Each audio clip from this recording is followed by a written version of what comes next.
This is the Nightshade Cult, a podcast macabre. We bid you welcome. Enter freely and of your own will. I'm Nick Grimm. And I'm David Graves. We'll be your horror host for this dissection of Christopher Nolan's 2000 neo-noir psychological thriller, Memento. Good evening. Is this a movie you'd ever seen? No, this was a big sort of blind spot. My 2000s are real spotty. Mm-hmm. I don't think I wasn't watching a lot of movies, and I wasn't retaining a lot of the movies that I saw. Yeah, I didn't have a lot of money to go to the theater around this point. I saw a lot of shows. I was going to a lot, multiple nights a week, going to punk rock and hardcore shows. Absolutely. And saving the money for concert tickets. Yeah, and so I missed a lot of these things. And so when the 25th anniversary came up, I was like, that's a good reason to finally watch Memento. Yeah, this one... it's an interesting movie because it was made for a pretty low budget, somewhere between $5 and $9 million, they say, and it made $40 million at the box office. So not what you call a smash success, but definitely profitable. It did its work. It got Christopher Nolan's name out there with a nice little thumbs up. Yeah, for sure. I remember this movie being an instant cult classic. Like, everyone was talking about it, and I had the plot of the movie described to me so many times, which honestly probably has a lot to do with me not seeing it at the time, because whenever I'm just a contrarian, and when everyone's pushing something at me, I was like, I don't want to do that. Oh yeah, for sure. And then 25 years later, Christopher Nolan is an elder statesman, revered director at this point, and you're like, I still haven't seen some of those early ones. Yeah, I hadn't seen this before. I watched it, and honestly, it's a weird one where it makes you think a lot, because it's like reverse and out of sequence, like with color and black and white vignette scenes. And so you're like, you see a scene, and then later on in the movie, you see something like, oh, that's what he was doing. That's what's happening. Yeah. And so you kind of have to piece it together, all kind of to get, I don't know. It's kind of confusing. It forces you to pay attention. You can't pick up the phone. Like, it was my phone buzzed like half a dozen times while I was watching it, and I didn't want to take my eyes away from the screen because I didn't want to miss something, because every sequence informs the following sequence. Absolutely. And so you have to be locked in. And as you watch the movie, you learn that the main character, Leonard, he's kind of an unreliable narrator. Yeah. Like, he tricks himself into a few different things or some self-deception or intentional forgetting. And there's just some moments where you're just like, oh no, like I thought that was something totally different. Yeah. And so it was definitely, they call it a psychological thriller. Usually when I think about thrillers, I think about something a little scarier or whatever. Yeah. This one was just more like just a mind screw. Just a mind screw. Yeah. It's interesting, and it's interesting to see Nolan so early on, that he's not so fully formed. Like, there's more sort of contemporary influences showing through. It definitely looks of the era. Yeah, it's Y2K to the max. Like, it's very of the time. And I kind of like that. I enjoy that vibe. I like those movies that were conceived in the late 90s, early 2000s. Yeah. It's a moment, and I definitely like it. Yeah. Well, why don't we roll the music and we'll just get into this dissection?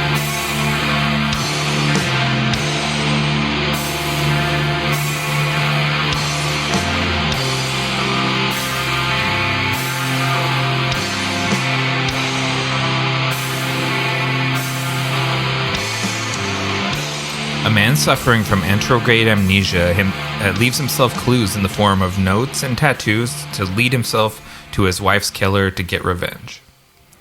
Yeah, it's a backwards told story by a guy that can't remember anything. Yeah. More than about a minute or so, 2 minutes, something like that. Yeah, that doesn't seem... If he's like... He describes if a conversation has lulls in it, he'll forget where it started. Like, as long as he's sort of locked in, he can kind of remember how he's gotten there. But whenever there's sort of a break in the action, it's like sometimes he'll do a cold reset right there. Yeah, and it's interesting because there's some background stories. Like, I tried to take notes about the actual timeline of the way things really went. And, it would take a long time to kind of go through that stuff. But the narrative, it's kind of like before he has this condition, he's an insurance adjuster. Right. And he investigates a guy who has this same condition, basically, but he's not sure if the guy's telling the truth or not, because he can't be psychologically conditioned, which is a different part of the brain. And so there are parts where he says the guy was faking, and then parts where he says he really doesn't think he was.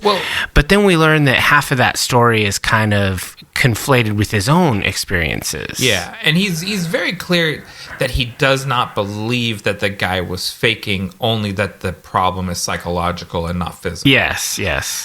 He believes that he should physically, nothing is wrong with his brain. It's a psychological block. Or that's his inexpert opinion as an insurance adjuster and not as a doctor. Yeah, there is no way they would go through all that nonsense for insurance stuff. They would just deny the claim. No, and that would be that. Really shitty, cruel insurance adjuster. Oh, that's true. You do get the impression, like, he was a bad person in real life. Like, you don't. That's sort of. You kind of you are introduced to him as a protagonist and think of him as the hero of the story, but as the story goes on, he's a morally flawed individual. Yeah, this kind of reminds me of like a Tarantino movie, how there are no good guys. Yeah. It's just shades of gray and black, but there's no white. I am glad you said that because I don't ever think of Christopher Nolan as being a Tarantino-influenced filmmaker, but this movie... in tone and setting and the sort of pitter-patter dialogue of it. Oh, yeah. Has a lot of Tarantino-ism to it. Like, this sort of, like, two, like, low-lives sitting in a diner having, like, a witty repartee with each other feels like someone just watched Pulp Fiction.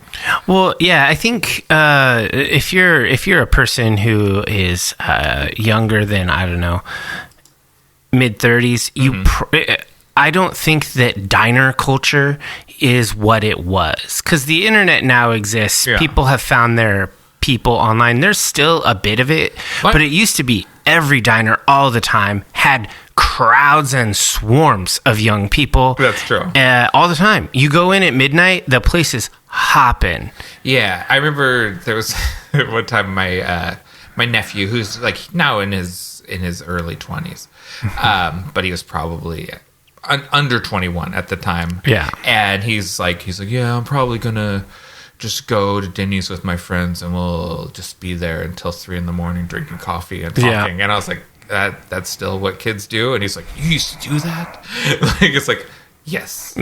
And every generation of people not old enough to go to bars has done that into antiquity. Yeah, like, it might still be a thing, but I don't see it as often, and that's very anecdotal. Yeah, but lots of social activities that used to be very common have now been kind of supplanted because there's other better ways to communicate and find fellowship. And you see that in the places closing. R.I.P. Sherry's, our Pacific Northwest diner institution. Yeah, just going away. And Denny's locations just evaporate too. Yeah.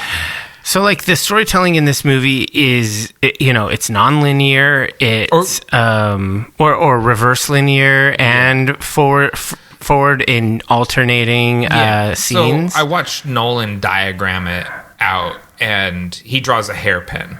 Okay. So you have one line that is moving backwards in time, and the other one, the black and white sequences, are moving forwards towards the U of the hairpin, where both timelines will meet each other. Yes. And they're very, like, they're both proceeding in their order. They don't hop around. They just sort of that's true. That's true.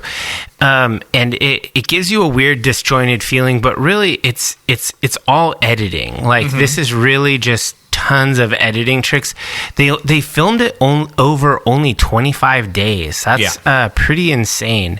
And some of the stars, like Carrie-Anne Moss, was only there for 5 days or something. Something really short. They shot all of her sequences first. And it's that's that indie filmmaking. This is what when you don't have a lot of budget or time.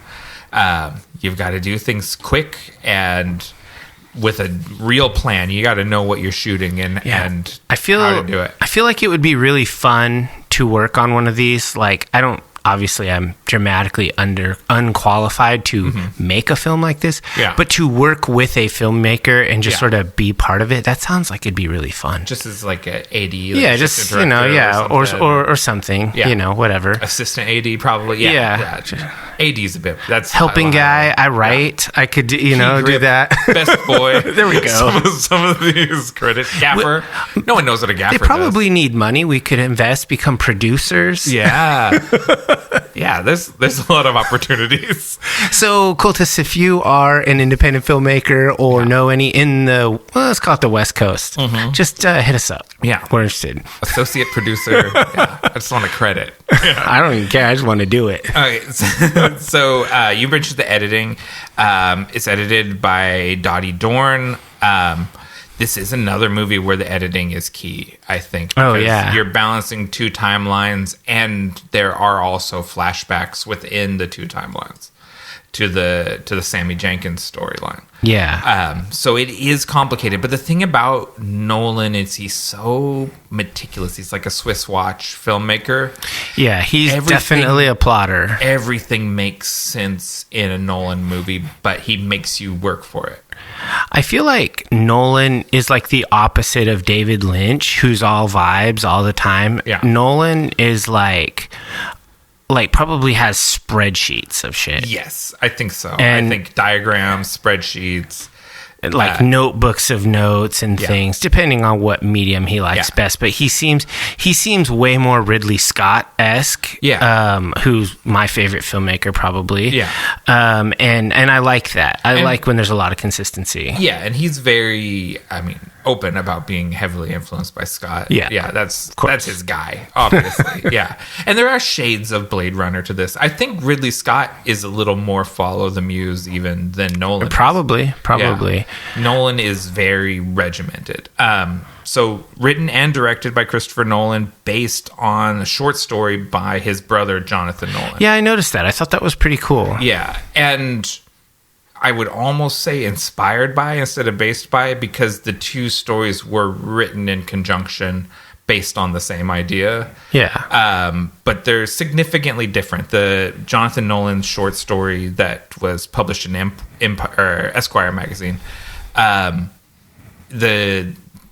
it's less ambiguous, and the character is, you see some of those shots where he's in a mental institution. And essentially, he leaves himself notes to lead himself to break out of the institution in order to go and get revenge. Yeah. So it's quite a different plot, but based around more inspired by. Yeah. That's pretty cool. I would say as far as the writing, directing, and storytelling of this movie, that's the meat and potatoes of this. Yeah. We'll comment on the visuals and the sounds and the cast and all of that, but really, the way this was written, directed, and edited, that's everything. Yeah. That's what this is about. Nobody's talking about the other elements. Yeah, and it is interesting. It's not Nolan's first movie. He has a micro-budget black and white movie before this called Following. Okay. That I also haven't seen. But this was the movie that that people saw and he became a name after. Yeah. Following is still, I think, fairly obscure. This is generally where the filmography starts for most people, and it's a hell of a debut movie. Like it is so well crafted, and plotted out. Yeah. That it's a remarkable piece for someone so early in their career. Yeah, this does not feel like a first movie. This definitely feels like this guy's been doing things for a while. I don't know. It's an impressive pice. Yeah, go out on a limb. Christopher Nolan, good at movies. Yeah, good at movies. I'll say that, He's done this before. I'm trying to remember what Flame did he me online. So he did Insomnia after this, and then he did the Batman ones, right? So yeah, he's done some good ones, like Inception. And it's like Insomnia, Batman Begins, The Prestige, The Dark Knight, and then Inception, and then Dark Knight Rises. Dark Knight Rises, and Dunkirk? Interstellar, then Dunkirk. Interstellar. You know, I haven't seen half of these movies. I should give them a shot. Seems good. Yeah. Filming the Odyssey, which probably going to be good. Oh yeah, I'm sure it will be 4 hours long and amazing to look at, with incredible performances and probably not a lot of women with depth of character. Yeah, sadly, because it's the Odyssey, and it's Christopher Nolan. He just doesn't do that. So I mean, those were the key elements for me. The twists in this are, I wouldn't say any of the twists are predictable specifically in the plot, but I would say it is predictable that there were a lot of twists because you're seeing it in reverse order. So, and he has all of these notes about various weird things. And for me, the big twists that really kind of made me go, were that how he himself set up Teddy essentially by sort of lying to himself. That's his revenge on Teddy, because Teddy's using him and manipulating him and taking advantage of his disability. Yeah. It's and that's the twist that the movie ends on, essentially, is him writing "Don't believe his lies" on the Polaroid of Teddy. Yeah. And setting himself up to think Teddy is the guy, because Teddy reveals to him that they already did, like, he already got revenge. Yeah, you already killed the guy, and I've just been using you to kill other guys. Yeah, well, one more guy. I don't think it's been a super ongoing thing, but he has led him to kill another guy off, which leads him into the Carrie-Anne Moss character, because he kills her boyfriend. Yes. So I think that, to me, that was a twist that I didn't necessarily see coming, that when we followed that thread, that he was the guy to kill the boyfriend, and he's been driving around in that guy's car and wearing his clothes. Yeah, and he is the one who hit Carrie-Anne Moss and beat her up when she claimed otherwise, because she intentionally incited it. Yeah. She said everything she could possibly say to just piss him off. Yeah, because she's also gets the idea, I'm going to use this guy. You could use this guy to kill people that you found inconvenient, because she sends him to go kill Dodd. Yeah. Which is a fascinating sequence. It's kind of a part where the movie is starting to reveal itself. Yeah, you're sort of figuring out, this isn't just a guy trying to find a killer. No, this is a guy who's being led around by the nose by other people, and then he decides that he's going to get him back. When he figures it out, he writes himself notes that his future self will figure out to go after them. Yeah, he knows that. He also knows how to manipulate himself. Like, that's the. Yeah, this is a movie about manipulating Lenny. Yeah, I hate when my wife used to call me that. I hated it. Yeah, it's. I knew when we first meet Carrie-Anne Moss in the diner, and she had the busted lip, and she clearly was unhappy with him, and he attributed it to being frustrated with his condition. And I thought right then, it's going to be he punched her in the mouth. Like, okay. I knew then. But then as you kind of work your way back to it, and they spend the night together, and you're like, well, maybe it wasn't him. Maybe it really was this Dodd that he had taped up in the bathroom. But yeah, I had that sense when we first encountered her that it was him that it hit her, and he has scratches on his cheek through the and much of the movie. You sort of think it might have been her or something, but really it's the drug dealer guy that he strangled to death. Does he scratched him? Was Dodd? Mm-hmm. Yeah. He was strangling him, and the guy got him with 2 fingers. Yeah. I guess I need to watch it again. Nah. It is a weird one. I went back and so I watched it, and then I went online and I found some linear breakdowns of this, reorder all the scenes in chronological order, and I read through those so that I could mentally put this movie together in your head, in my head. And so, has someone made a supercut? I'm sure they have, but I haven't. I just found I found a necro thread on Reddit that was 15 years old about it, where a person did a really good linear thing of it, and then somebody else in a comment 13 years later said, "You are very close. Here is what it actually is," and I've pieced this together by watching a bunch of Nolan interviews and various things, and revised it. And so that's sort of what I read. And even still, there are intentionally vague things that you can't actually know because they don't tell you specifically. Yeah, like there's that moment when he's remember Sammy Jenkins, and Teddy plants the seed that Sammy maybe didn't even exist. Yes. And this is just a story that you've told so many times. Yeah, we don't know if Sammy ever existed. I think Sammy existed. Okay. But I do think the 2 stories have merged on some level. Yeah, at some level they've merged, or Sammy never existed, and those are just remembrances of himself after he got his... So do you think that Leonard killed his wife? Yes. You think he killed I definitely think he killed his wife accidentally with too much medication. And that's corroborated by the...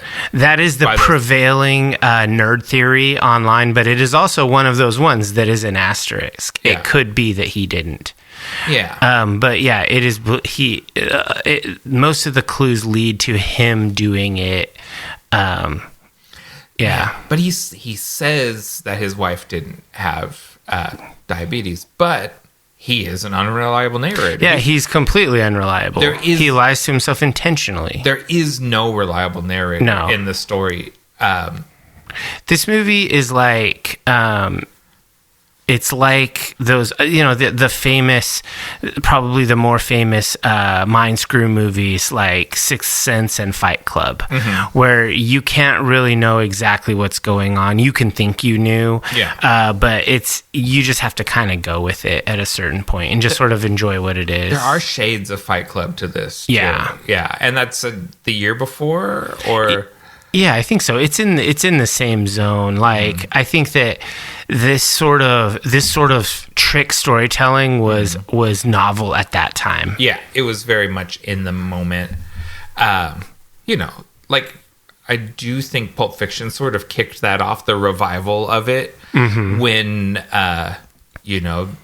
Butch kills Vincent Vega in his sequence, and then the movie still closes with the Vincent Vega and Jules sequence. Yeah. And people were like... Because that's why I sort of assumed that there was probably a supercut somewhere out there of this movie that's in chronological order, because so many people have done that to Pulp Fiction, like made fan edits where they put the sequences in order. Yeah, I think watching a supercut would be pretty cool.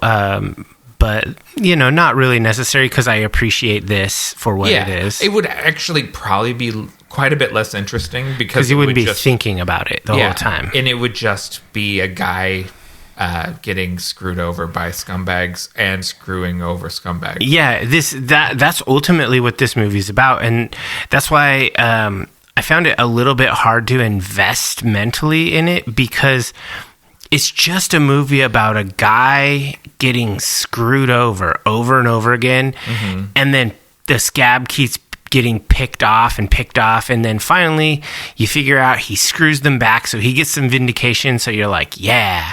But ultimately it's like, man, he's a dirtbag. They're worse dirtbags. They screwed him. He screwed them back. I kind of don't like any of them. Yeah. That, the sequence where he comes into the bar driving the dead drug dealer's car, John G., and comes in wearing his suit. And is like, I'm supposed to ask for you or whatever. And she's like, what? She's expecting her boyfriend. Yeah. It's not him. It's someone wearing his clothes. Like, and she like, when you understand what's going on, she rightfully feels like this is a threatening thing that's being done to her. Yeah, absolutely. And a fucked up thing that's being done. And, you know, the money that everyone is after her for is just in a duffel bag in the trunk of the car. Yeah, it's just in the car. He doesn't even really know it's there, I don't think. No, he forgets. Yeah. And so it's like, just giving that bag of money to Dodd would have solved all of these things, but he doesn't even know why Dodd is chasing him and things like, he's like, when he's tailgating, he's like, do I know this guy? He knows me. Yeah, exactly. So on into the visuals. Yeah. Cinematography by Wally Pfister, production design by Patty Podesta, and costume design by Cindy Evans. It's actually a fairly bare bones aesthetically movie. It's got that sort of late 90s, early 2000s indie movie look. It's a little hard to pin down what I mean by that. Yeah, like if you've watched like Reservoir Dogs and other early Tarantino stuff, it looks like that. Yeah. It's in the same neighborhoods like Pasadena, Burbank, sort of like the suburbs around Los Angeles. It's got that dusty, bright vibe. Yeah, very, very bright. It's dry everywhere. You're at cheap motels all the time. Yeah. It's interesting because it's I heard it described as a daytime noir. Okay. Because it has all the trappings of a film noir, but it's almost never at night, except for like the sequence where he's like burning his wife's stuff at the oil refinery. Yeah. But for the most part, it's a broad daylight ass movie. Yeah, it's interesting because this movie does have a lot of noir in it. It's called Neo-Noir in almost every description. But yeah, this is the most bright movie I've seen. It's just like, Jesus, it's glaringly bright. Yeah.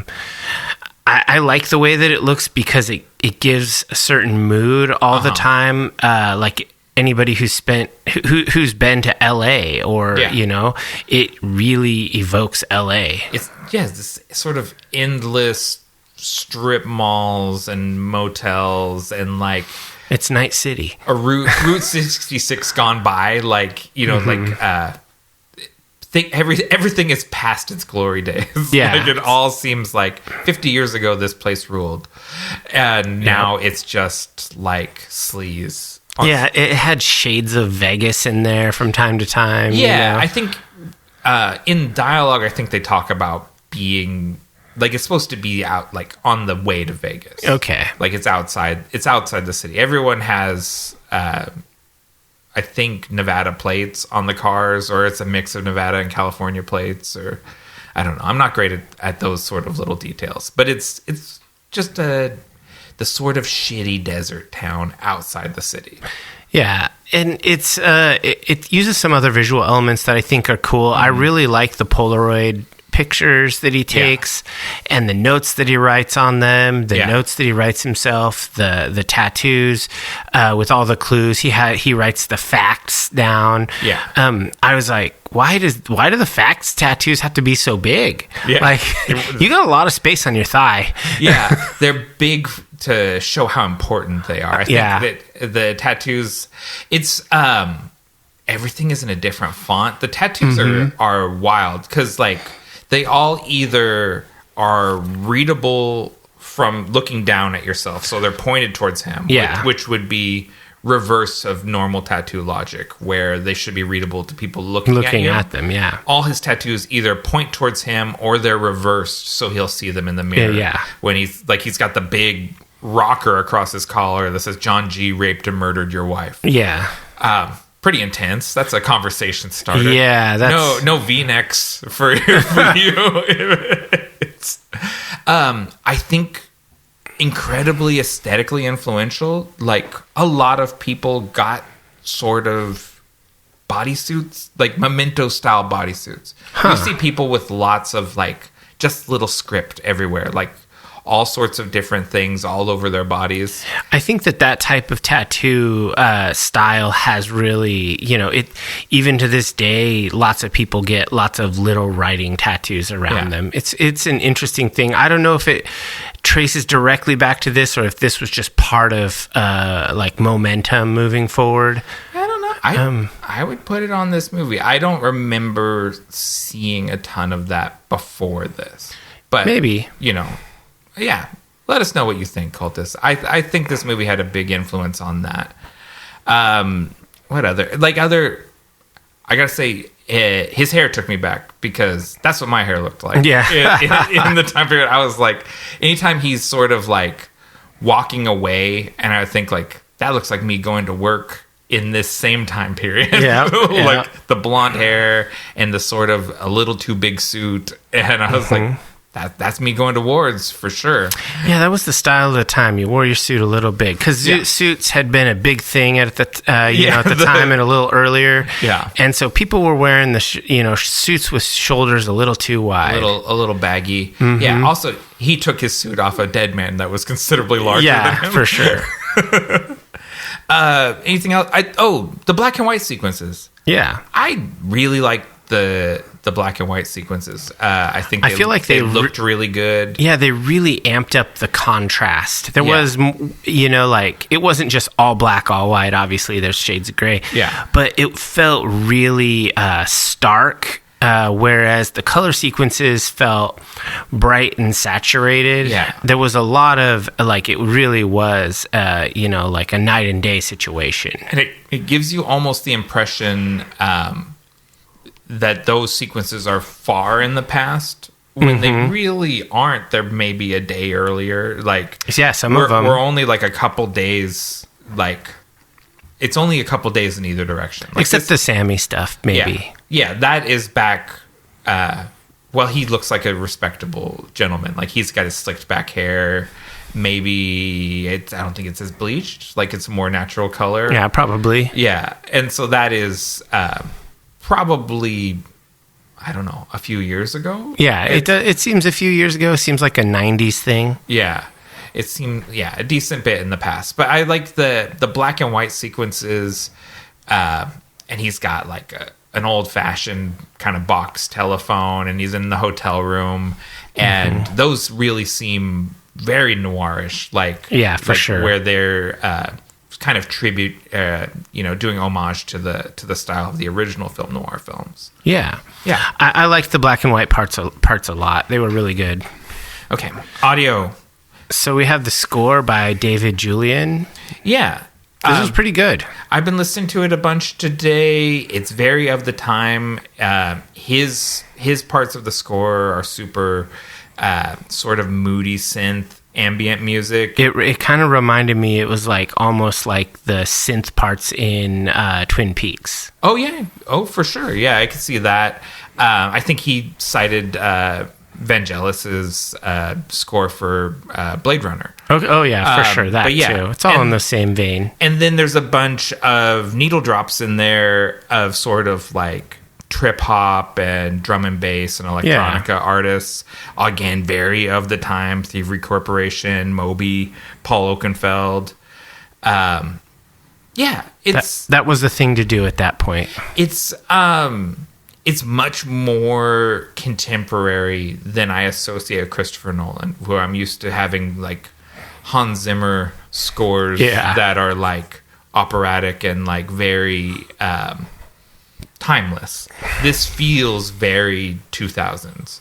Yeah, it was like he was trying to make like a modern cutting edge movie. Yeah, and he kind of did. Yeah, and I like it though. It's listenable. I like all of those artists, and I think Julian's score is interesting. His score itself is not very listenable because it's a lot of just like a simple motif on the keyboard, repeated over and over again with maybe like a discordant noise playing against it. And that's not, it's super vibey, but it's not super like listenable. Yeah, you're not putting that on. Yeah. I thought it was interesting how the dialogue was used here. It's so pitter-patter. Yeah. It's also a lot of tell. They don't do a lot of show. There's a lot of telling you crucial information. I have this condition. Yeah, every time. Yeah. It's like, you tell me that every time we meet. I ever tell you about Sammy Jenkins? Yeah. Sammy had the same condition. Yeah, it does repeat the same things with slight variations. I also like it that they just let it sit for a minute. There's not always audio. There isn't always music. Sometimes it's just, a dude doing a thing and there's no sound, and other than just the regular like diagenetic sound. I like that. I think that's good. I mean, we're trucking right through. Yeah, I mean, it's a movie that is not. I mean, once you kind of understand the shtick of it all, there's not a lot more to say, because it really is just like Blair Witch Project. You can kind of summarize it in a sentence, because the actual plot is not that complicated. Yeah, it's very simple. Yeah. Okay. I mean, Guy Pearce as Leonard Shelby, he was great. This guy could go on to a good career. Yeah. I mean, he probably would have had a much better career. Someone at Warner Brothers didn't like him and blacklisted him, and Nolan made basically all of his movies at Warner Brothers. And so he never got cast. He was in the running, I think, for Batman. He was in the running for other characters in the Dark Knight trilogy. I wonder why they didn't like him. The quote is, "I just don't get Guy Pearce," and that was weird. That was all the guy had to say about it. And he was just not.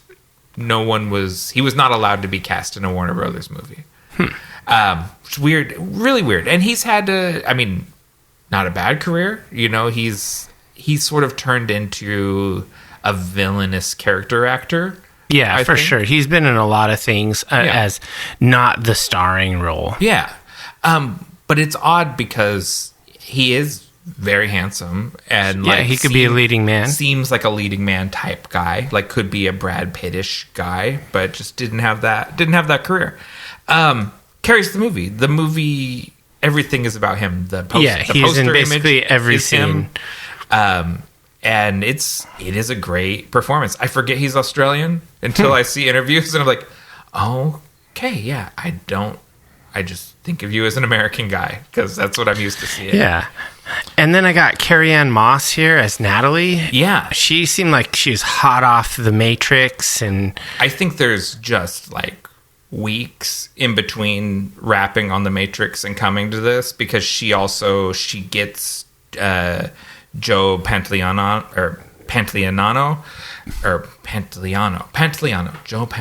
Joey Pants. Yes. She suggests him because they wanted Dennis Leary for that part, and he couldn't do it for some reason. Dennis Leary would have been great. He would have been good, but Joey Pants does pretty good. Yeah, he's pretty good too. So Carrie-Anne Moss is great. We're playing, I think, off of you expect her to be good. Yeah, you definitely expect her to be good. She's good in most of her roles. Yeah. And then she's just fucking horrible in this role. Once she turns, you think she's good, and then boom, she turns, she does a full heel turn, you're like, whoa. Yeah, because it's the Joey Pants meets Leonard out in the car, and he's like, you don't want to hang around with this girl. She hangs around with drug dealers. She's no good or whatever. And you're like, you know what? You would say that. You're no good. Yeah, you're a bad guy. I remember you went and met with the agents and turned on all the people in the Matrix. Yeah. And so it like their roles in the Matrix are so iconic that it does influence how you're looking at the two of them in this movie. And that's perfect for what you want to come out of this, where you want your audience to be on her side until you see how fucked up she is, and you want them to not trust Teddy, which they shouldn't, but you don't know why. You don't know why you shouldn't believe him. Yeah, he was right. And but he's also a scumbag. So, you know. There's just different flavors of scum. Who's worse? I think Teddy's worse. He's had him on the string for like a year or something. Maybe longer. Yeah. And whereas he's got him to murder 2 people. One he wanted to murder, and one was a gimme. Yeah, I think that Natalie was an opportunist. She's probably a lady in a bad scenario in her life, and she's sort of... She has drug dealers coming to kill her. Yeah, she's taking advantage of a guy because she's in a pinch. Yeah. I think she knows that this is not the right thing to do, but she's doing it anyway, and it is what it is. The fucked up scene that she has is like after she antagonizes him into attacking her, and then she goes over to the desk and grabs up all the pens. All the pens, yeah. And he's like running around looking for something to write it down so that he doesn't forget. And then she comes back into the room like immediately. It's crazy that he didn't have a dictaphone, like just a little tape recorder or digital at the time they existed. Yeah. Why? Like Agent Dale Cooper. Diane, you just get on it. He's like, "This is Leonard. I am in a shitty bungalow in Pasadena. Natalie is terrible. Never listen to her." Yeah, and yeah, it is. That's a great sequence. That's that's not the one I picked for my personal highlight. My personal highlight, but that's a great sequence too when she grabs up all the pins. Yeah. And she's looking at him and he can see like, fuck, I'm fucked. No pins. That's my kryptonite. I need to have a pin. That's my system. So we've got Joey Pants we talked about a bit as Teddy or John Gamble. John Edward Gamble. My mom calls me Teddy. Yeah, it's a good one. I liked his performance. He was just enough good, just enough bad. He's kind of a dirtbag and he's off-putting just by his personality. But, I thought the performance was really good. It is, because the movie, it begins with his murder, right? And then you're like, oh, geez, what did this guy do to get killed? And sort of the next thing you see is Lenny deciding that Teddy was the guy that did it. And you're like, oh, that guy raped and murdered his wife. And we knew it the whole time. Yeah. He was right to kill him in that whatever shitty industrial site out there in the desert. Yeah. Yeah. And then you go back and you're like, I'm starting to think maybe he didn't do it. Yeah. And then it just sort of unroads. And, Joey Pants, he's a great character actor. He's a great sort of sleazebag that you... Like, he was great in The Sopranos. Yeah. Despite... you have that... He's one of those people where they're always bullshitting you, but you enjoy their company somehow, and you tolerate it. Like... there's a certain kind of scumbag that you're like, yeah, I know this guy's lying to me, but like, he's pretty fun. Like I enjoy his company for some reason.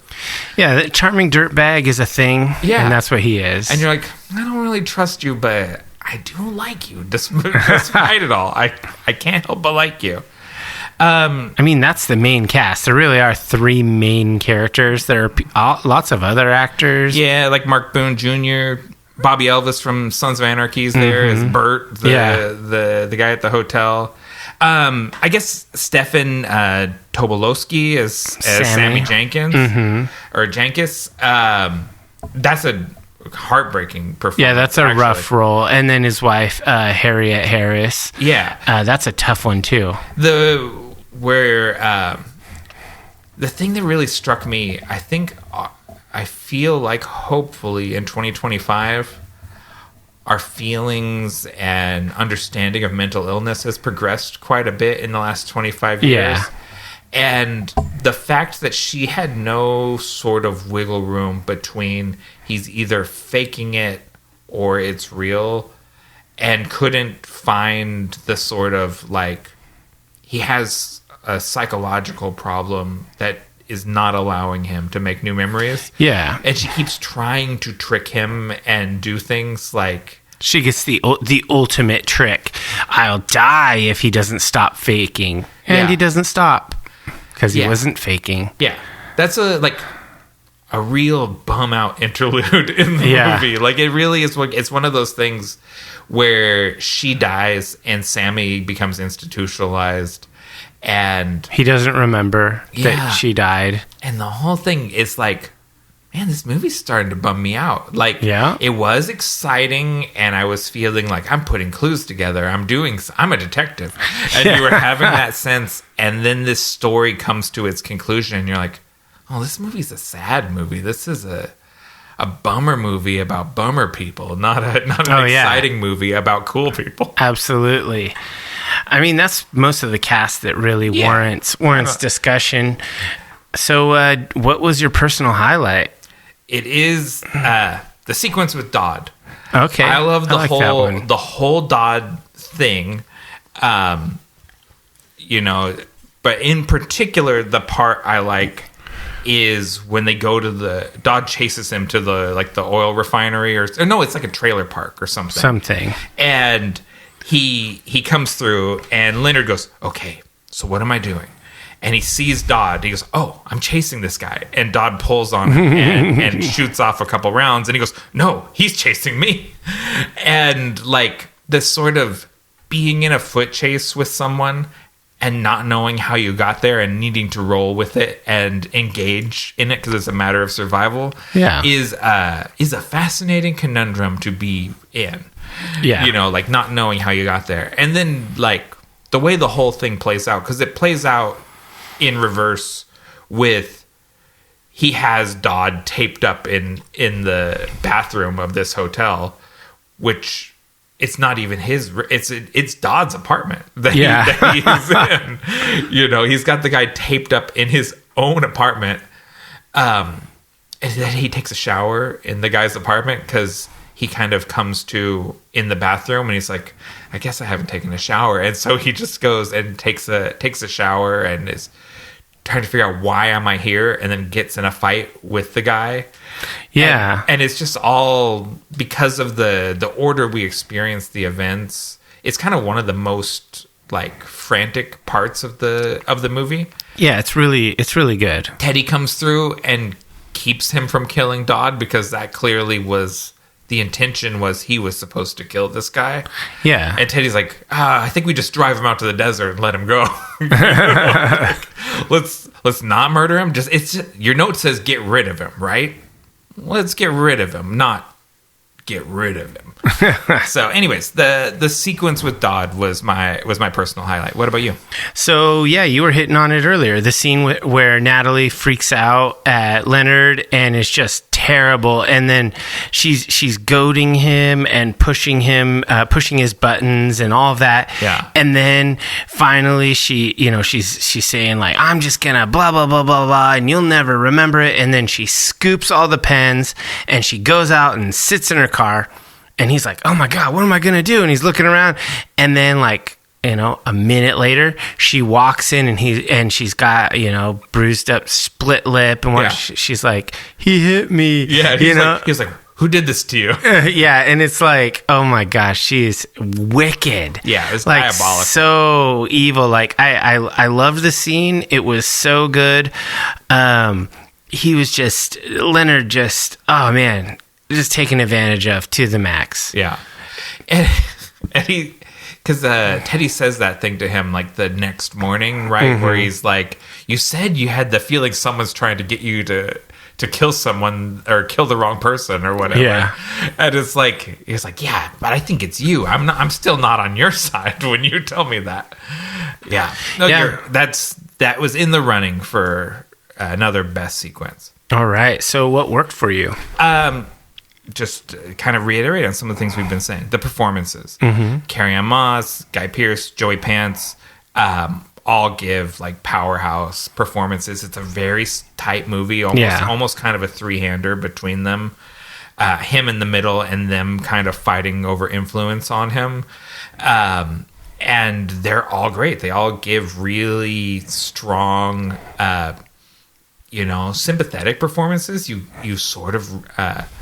don't like anyone and root for everyone at the same I time. don't know. I never rooted for Teddy. You never rooted for Teddy? He's just a douche. Poor Teddy. Yeah, ACAB. But he's not even a good police. No. Yeah. The meticulous planning required to pull off this movie. Oh, yeah. Like I said, it's a Swiss watch movie. It only works because it is so diagrammed out and plotted within an inch of its life. And I just I have the utmost respect for people that have that sort of patience and think on that level where they can plot out a movie like this and have it be good. Like, it's one thing to make a very complicated picture. It's another thing to make it also engaging. Yeah, something that you want to follow. Yeah, and so the meticulous planning, and then finally the Y2K aesthetics. I love the look of the movie. Okay. I think it just looks like the time period, and it is a time period that's very in fashion right now. Yeah. And so we're kind of watching this at the perfect time to be like, oh, 2000 was pretty cool. Like, that was a cool looking time with cool people that looked cool. Yeah. So yeah, all of that. What worked for you? I mean, a lot of the stuff that you said, pretty much, I really liked the look of the movie, the style, the how it felt dated, but dated in a good way. Yeah, we've hit that point. It is retro and not old. Yeah, I really liked the black and white sequences quite a lot. Those were actually a highlight for me. I almost felt like I was watching a different movie. The sound editing was a bit different, and it felt like there were like filters over it so that it felt old-timey. I don't know. It felt processed through a memory. Yeah, I felt like he was doing an interview. Yeah, it was really cool. Like, I highly enjoyed the black and white sequences, and I also had on here that I thought the casting and performances were great, because this is a independent movie level stuff, and it really could have been bad if any of the three main characters weren't just excellent. Oh, for sure, yeah. If any of them sucked, the stool would fall. Yeah. It is a three-legged stool, for sure. And they were all really good. Yeah. And you mentioned the planning. I think that crafting a story like this takes true talent, and obviously he did it. So what didn't work for you?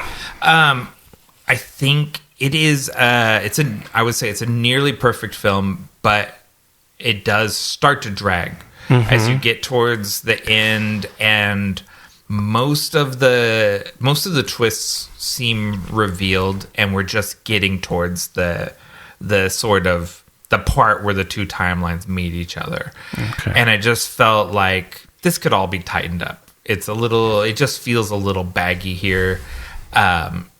And I mean, I don't know what would go. It's probably a matter of just shortening some sequences, just to tighten up that storytelling right there at the end. And also, I thought of this a little bit later, but it's a dead wife movie, and I just find that trope tedious. My wife is dead and I need revenge sort of thing has been just done to death. Yeah, it's way better if your dog died and you have to get revenge. Yeah, John Wick style. Well, he also had a dead wife. Yeah, but she didn't get murdered or anything. Cancer murdered her, I mean, right? she died of natural causes, and he grieved in a healthy way by getting a dog. Yeah, that's true. She left him the dog. Yeah, but he grieved by caring for something. John Wick is also a dead wife movie. It kind of is, but it's more like a dead dog movie. It's a dead wife, sad, dead dog revenge movie. Yeah. I'm not, like, a lot of great movies have a dead wife in them. Like, it's a compelling trope, but it's just one it's a well that has been gone too many times. The water is not tasty. Okay. What about you? What didn't work for you? Okay, so the very premise of this movie is hard for me to deal with because I have memory issues. Oh, okay. Related to my trauma from the overseas and whatnot. So I have a hard time piecing all this stuff together. And so, like, I was being pretty meticulous in following notes, and that's why I had to go back and reread it. And so I don't think I'm unique in having a hard time following this. Yeah. So my only go through, I only watched it once. My initial watch, I was kind of like riding a roller coaster, putting things together here and there. Yeah. But I really kind of understood it when I could read about it in a way that's not deceiving me. And so that's fine. The deception is part of it. But it was hard to follow. So that made it slightly less enjoyable for me than it would have been. I wasn't frustrated. I was just like, oh, okay, I'm not sure what that's all about, but let's just keep going. Okay. You know, it was just like, I didn't feel locked in like I could have been. You know, like I just felt a little disengaged by that. And then the other thing, this is a nitpick. This is really just, you know, because this is a great movie. So very clearly, Christopher Nolan and Guy Pearce do not have any tattoos. Not a single one. Right. Because in the tattoo sequence, so they're running a dry needle over skin, and you're getting a picture-perfect tattoo that hasn't been wiped off the excess ink. There's no red around it at all. There's nothing. No bandage. There's nothing. There's no bandages. He doesn't have any. He's getting tattooed like daily. He doesn't have any scaly looking tattoos or anything. He does have one bandage, but that's like the one he did with the pen, like the pen ink and the needle with the sewing ink. Yeah, that was a raggedy one. But all the other ones that are clean script, because they're obviously temporary tattoos, just put on the guy. This was just a flaw. It's sort of like when you watch, let's say you watch a war movie, and they do radio discipline blatantly wrong. Yeah. Like, not like soldiers, not like airmen, not like anyone does radio stuff. Right. They're like, Roger, Dodger, copy in and out, blah, blah, blah. And it's like, whoa, that takes me out of it. So, like, seeing them do a fake tattoo with a dry needle, and it comes out picture perfect, and there's nothing clean. And I'm like, bro... Yeah. None of you have tattoos. Not a single one on set. Not a cameraman. None of the actors. Not the tattooer. Not the director. Nobody has ever got a tattoo that could speak up. That's not what it looks like, guys. That doesn't look right at all. Like, God, you know, I didn't bump against it, but it is a great point because the movie has such a condensed timeline that the shit would be scabby, unreadable. Yeah, it would be nasty. And why? Because he's not remembering to take care of it. So even if you skip over the aftercare, and you just think about that scene where he's getting the tattoo, why do you need to close up on it?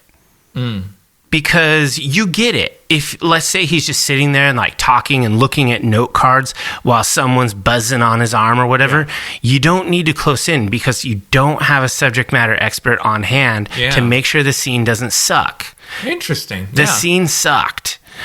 Straight up. Throwaway scene, delete it from the movie because they did it bad. That would fix the runtime. There you go. All right. So that's my only nitpick because it was so blatantly wrong because we both have lots of tattoos. Yeah. It's 2025. Tattoos are normal now, right? Yeah. Like, but they weren't as much in No, so it would have been fine. Like, back in the day, most people didn't know. I mean, I'm cool because I had tattoos in the year 2000. Yeah. But yeah, nowadays, though, even like every mom at Starbucks has like a cute little tattoo. Yeah. So whatever. You're right. I was just more impressed with like she's freehanding the script. Yeah, no stencils at all, and it's like crispy. Yeah, I was like, damn, like that old girl can tattoo. Like she's just like upside down on your thigh. Yeah. Yeah, no I mean, problem. I trust my guy to freehand on me with no stencil or whatever, but like that's just because we have built this relationship. That, I mean, there's no way that Leonard has that relationship. He literally saw the tattoo shop, slammed on the brakes and ran in the in. Porsche and ran in there and was like, tattoo quick. John G. raped and murdered my wife. She's like, okay. All right, so that's a weird little thing to call out, but anyway, I got to do it. So what's your? It was the license plate number, right? That's what she was tattooing I think, on his leg. Yeah, I think it was a license plate number. Yeah, and it was a Jag. I remember those Jags from that era. It's a interesting kind of a weird bloated looking car. Yeah. Anyway, so what did you rate this thing? You know, So I think when I post my personal review on Letterboxd, it's a 4.5, but that's a Nightshade 5. It's I don't think I can call it anything less than a 5-star movie. Interesting. I call it a 4. You call it a 4? Okay. Because I think that gets us the 4.5 that I'm shooting for. Yeah, there you go. Well, to get the 5, I'm all about thresholds, not rounding. Yeah. So if you don't make like a 3.7 is a 3. If you didn't meet the threshold, you didn't get it. And this might have been a 4.5 because it was very good. Yeah. But I would say there were it can't be nearly perfect for me because it ran too long. Yeah. I got bored a little bit here and there. There were a couple of little things that I was just like, meh, next. Yeah. There were some scenes where I wanted to be like, next scene. And that is why I say it's a nearly perfect movie, because there is just that moment where you're like, I'm done with this part. Let's move it along.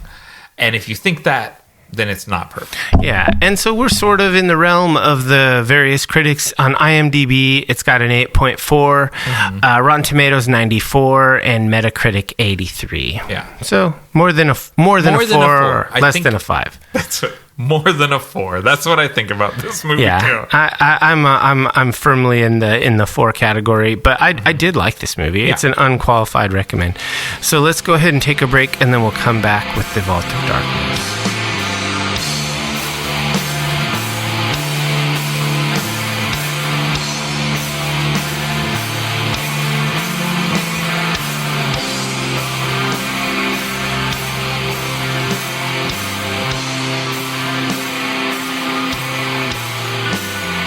Before we delve into the Vault of Darkness, we ask that all initiates of the cult follow us on your favorite social media platforms at Nightshade Cult. If you've enjoyed this content, help us grow the cult by sharing it with like-minded people and leave us a review wherever you listen. Did you have any dark tidings before we? So my vault is a little dark tidings. So I got a new thing and then a couple of new things, and that are related to old things that I like. So I guess I'll just combo it. Okay. So there are 2 new albums from bands that I like. There's actually 4, but I'm only going to talk about 2. Okay. The others will be honorable mentions. One of them is very Nightshade Cult, which is Ministry. Oh, yeah. They put out The Squirrely Years. Have you listened to it? No, I have not. So this is a re-recording of classic Ministry songs, like their new wave style, early goth stuff, like Every Day is Halloween, Revenge, etc. This is 12 tracks total. And this answers the question that nobody was asking. What if the early Ministry songs had distorted guitars and slightly more aggressive vocal style? It's only slightly more aggressive. And it's a little heavier, but all the synth lines are proper and it follows the melody of all the songs. I thought when I first started listening, because Revenge is one of my favorite Ministry songs. I love that song. When I started listening to it, I was like, oh man, am I going to like this? Because I love the classic one. And then I was like, yeah, this is great. And then I started listening to the rest of them. I was like, okay, yeah. They did a cover album of their own music because it's not the same. Yeah. But it's good. If you like Ministry, you'll like this. If you like dark wave, whatever, this isn't like the newer Ministry albums at all. This is like classic Ministry, but a little more rock and roll. So, interesting. So it sounds like more, it's not quite the same as like the Cavalera brothers recording the Sepultura albums. that was way more faithful. Those are like straight up. This is a little more of a reinterpretation. Oh yeah, there's guitars like on all the songs, like whereas there weren't before. And so you hear like a distorted guitar dun, dun, dun, dun, dun, with the synthy beat, and they actually have a drummer playing the drums but using like an emulator, like an 808 drum synth sound. So it's pretty cool. I mean, I really like it. I don't think these are like instant classics that'll replace the originals, but if you're already a Ministry fan, you'll like this. Then the other one, this is black metal. Druk, one of the best black metal bands of all. They put out a new album called Shadowplay. This is a Ukrainian atmospheric pagan black metal band, and this is one of those bands that's super duper good.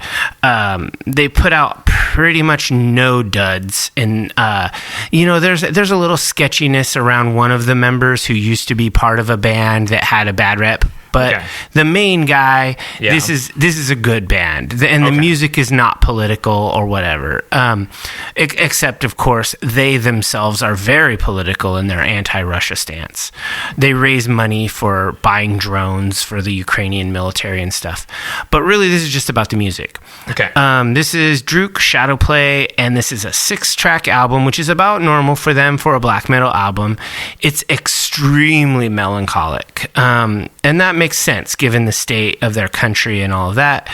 But so when you have a band that you've been listening to for a very long time and they have some just true banger albums that are great front to back, and you just think like, okay, how does this stack up? It's like when The Cure puts out a new album. You're like, oh man, is this going to be as good as I want it to be? Yeah, that's how I feel when Druk puts out an album. And it's their best album and this is the best fucking album. Okay. It's so good. Like, if you want to listen to like melancholic, atmospheric darkness, Druk Shadowplay is absolutely the album for you. I love this band. I've been listening to them for a long time. And they have... How do you spell Druk?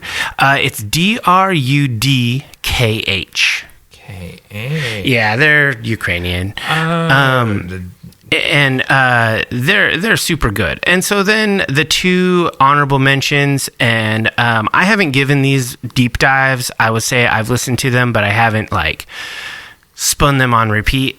Is the new Coheed and Cambria album, Vaxis 3, The Father of Make Believe. Ooh, proggy. If you like Coheed and Cambria, you will like this album.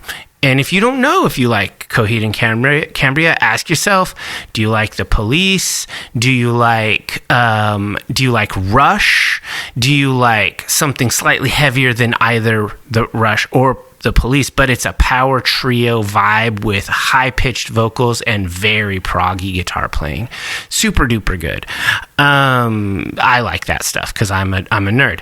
Then the other one, another black metal album, Deaf Heaven, Lonely People with Power. This is exactly what you expect from Deaf Heaven, which is kind of wall of sound, atmospheric, sad boy black metal from California. I thought you weren't a big fan of those guys. I didn't like the last album very much. It wasn't great. And when I saw them live, I actually played a show live with these guys one time in California with Mary Shelley.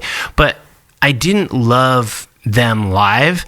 Yeah. But their first couple of albums have a place in my heart. Like I was listening to them during some difficult times, and this album slaps. Okay. Like I don't have anything else to say about it. If you like this style of West Coast American black metal, this is it. This is their stuff. You'll like it. So what distinguishes West Coast black metal? So like Cascadian black metal, and to a lesser extent guys from California that kind of have a similar vibe. It's melodic, sort of like, West Coast hardcore, right? Yeah. More melodic, less tough guy. And it's way more sad, way more melancholic, and it has way more atmosphere. You're way more likely to find like a piano interlude or like an acoustic guitar or something like that. You're way more likely to find a sound sample of the rain or the waves or the rain or of nature of some kind. That's way more West Coast. You aren't going to find that really in like a band from the New England or whatever. You're just not going to find that kind of thing in that American black metal. So this is sort of like sadder, more atmospheric, way more kind of I guess it flows more and it bangs less. Flows more and it bangs less. All right. That's evocative. That's a good description. So what about you? What are you pulling out of the vault? I'm going to pull out, since you did so many, I'm going to pull out two movies. All right. I was on the fence about one of them because it's an extreme content warning movie. Okay. But there's two movies that this movie made me think of immediately. And the first one is another Christopher Nolan movie, and that is Tenet. I never saw that. His movie from 2020, because Memento begins with a bullet going back into a gun. Yeah. And that imagery is key to Tenet. There is...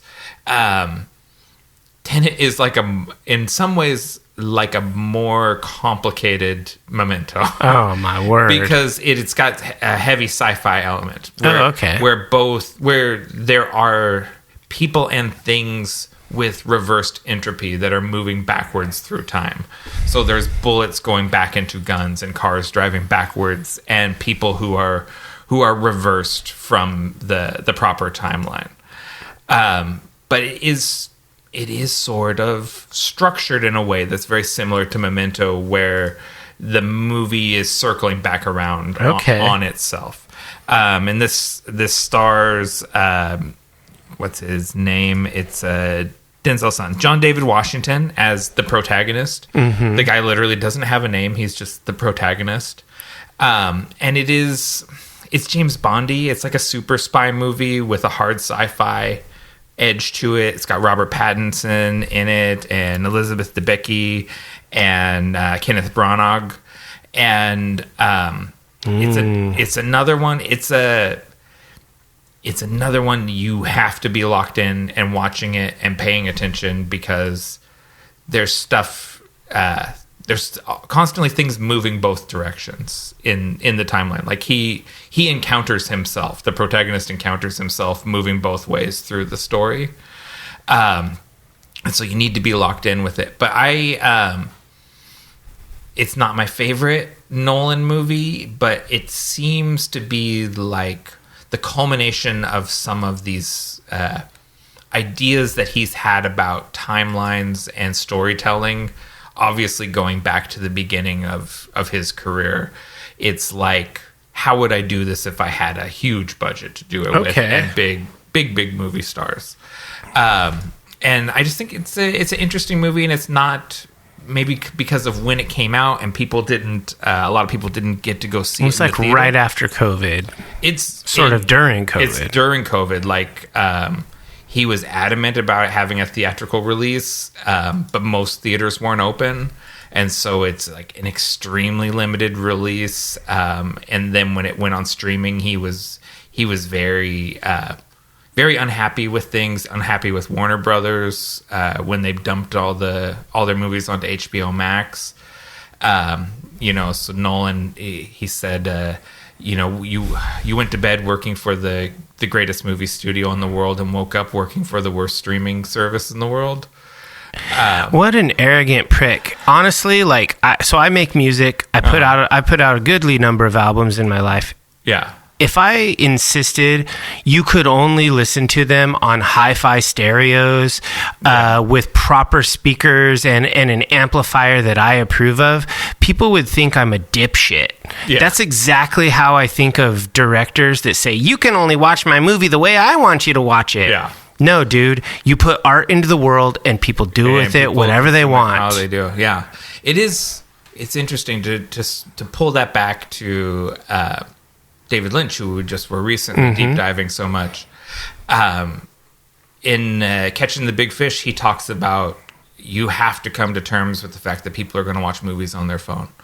And he's just like, that's the future. They're going to watch them on their phone, but the good news is you've got headphones because the sound becomes that much more important. Exactly. Yeah, I was watching a lecture by Brandon Sanderson, and he said, for new inspiring authors, I want to tell you a couple facts that you're going to hate. About 50% of the people that pick up your book are going to read the last part first. Get over yourself. And I was like, whoa, mind blown. Yeah. You have to not care. And I think that directors that try to bottleneck their art in by medium they're just losing me. Yeah. I don't respect that. I'm more sympathetic to it. I think obviously a global pandemic is extraordinary circumstances. Mm-hmm. And Bill and Ted did amazing in the pandemic. Yeah. And so I think insisting on a theatrical release when it was not safe to do so, yeah, I'll go there with you and say that's an arrogant move. I'll say that. I do. I would much rather you hold the movie and do like Tom Cruise did with Top Gun. Okay. He's like, we're not going to release this till we can do a full theatrical release. Sure. Doing a half-assed theatrical release and being resentful of it is not the move.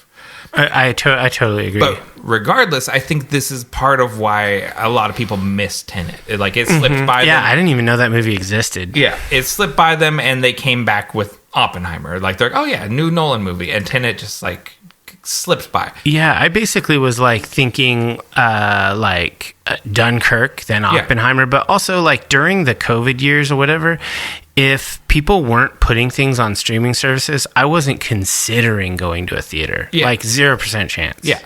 Well, and there was none here that were open. Okay. So, yeah, there you go. Anyways, yeah, I didn't see it till I saw it at home. But it is worth watching. You villain. You watched it at home. Ugh. The other one, and this is the one that comes with the intense content warning. This is a very disturbing movie. Okay. Is the Gummo. film Irreversible, directed by Gaspar Noé. Okay. That came out in 2002. It is very similar in that the movie starts with the revenge killing and works its way backwards. Does it work its way back to a wife killing? No. Well, it has a not graphic but intense and upsetting sexual assault towards the middle to maybe the beginning of or the end of the second act or the beginning, depending on which way you're following the timeline. Okay, so it's got the disjointed timeline as well. The movie starts with the guy caving in the head of the guy that assaulted his wife, and then when you follow the movie all the way to its conclusion, which is the beginning of the story, it ends with like a happy ending, but the happy ending makes all the bad things that you've witnessed worse because the day started out so much better than it ended. It's an upsetting movie. It's a watch it once sort of movie. You're probably never going to watch it again, but I think it is absolutely worth watching if you have the stomach for it. Okay. Because I think it's a very well crafted film, but it's just upsetting material. So that's a qualified recommendation if you want some more of this mind bending reverse timeline stuff. Irreversible also does it even worse. Yeah, I think I'm going to take a pass on that one. That one didn't sell itself to me. It's one of a handful of movies that I've been to that people got up crying and left the theater. Okay. So, like, if that's your thing, because some people, like, want to be disturbed and deal with troubling subject matter, if you think that sort of, I want something to upset me and make me feel sick and depressed, Irreversible is for you. That's your movie. I'll never watch it again. All right. It was a one and done for me. I'll just take your rating and just go with it, whatever that is, because I don't plan to watch it. Yeah, I didn't think so, but somebody might want to watch it. I couldn't help but think of it watching this movie because it's got such a similar structure. That makes sense. Yeah. We'd like to thank you for joining the Nightshade Cult. And until we meet again, we're wishing you unpleasant